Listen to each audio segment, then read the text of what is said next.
रलिया बैरन रलिया बैरन पिया के लिए जाई रे रलिया बैरन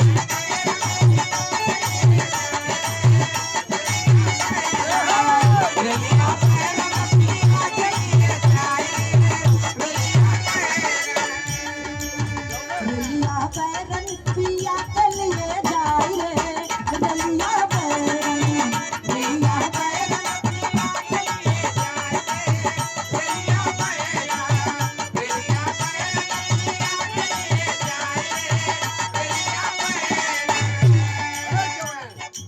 जवन टिकटवा से पिया मोर जई है जवन टिकटवा से पिया मोर जई है जवन टिकटवा से पिया मोर जई है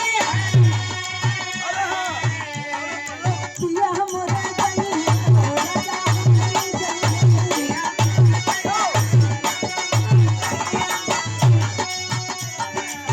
जवन टिकटवा से पिया मोर जई है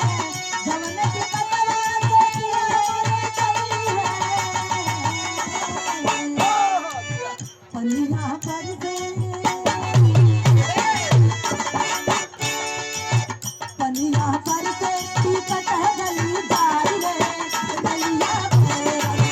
रलिया बैरन पिया के लिए जाई रे रलिया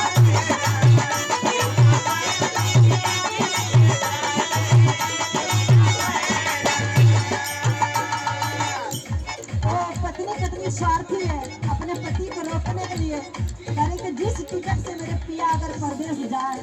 हे भगवान जी पानी आप रख दीजिए को टिकट ही चल जाए लेकिन आगे क्या कह रही है जवन सहरिया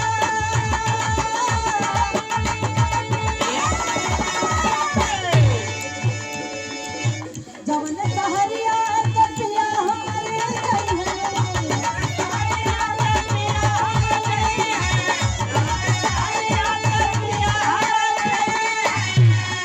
पिया मोर जई है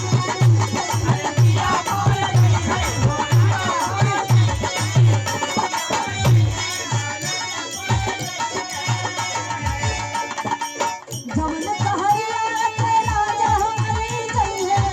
जवन कहरिया के राजा हमारी जई है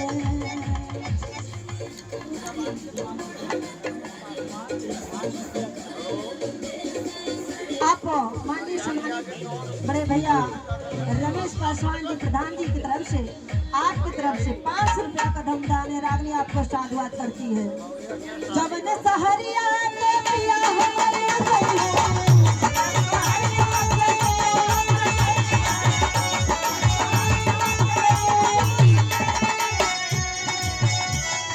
पिया हमारे जई है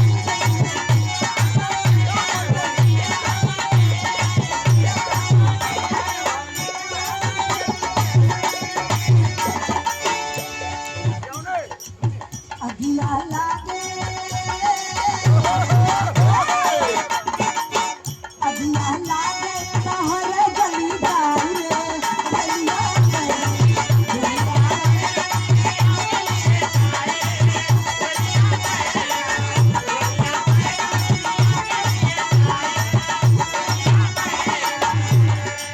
कह रही हो पत्नी के अगर जिस शहर में जाए हमारे पिया उस शहर को ही आग लग जाए कि वो वापस हो जाए पानी तो नहीं बरसा टिकट नहीं गला फिर भी वो ट्रेन पकड़ के जा रहे हैं जाते जाते उनको ये संदेशा मिल जाए कि उस शहर में ही आग लग गया वापसी चला आए ये पत्नियां भी कितना स्वार्थी होती हैं पैसों की नहीं थी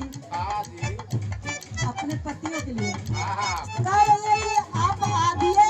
कमाई में आधिए में से आधा खा लेंगे लेकिन आप मेरे आंखों के सामने रहिए लेकिन अगले लाइन में क्या कही है जवन कहबवा के पिया हमारे नौकरी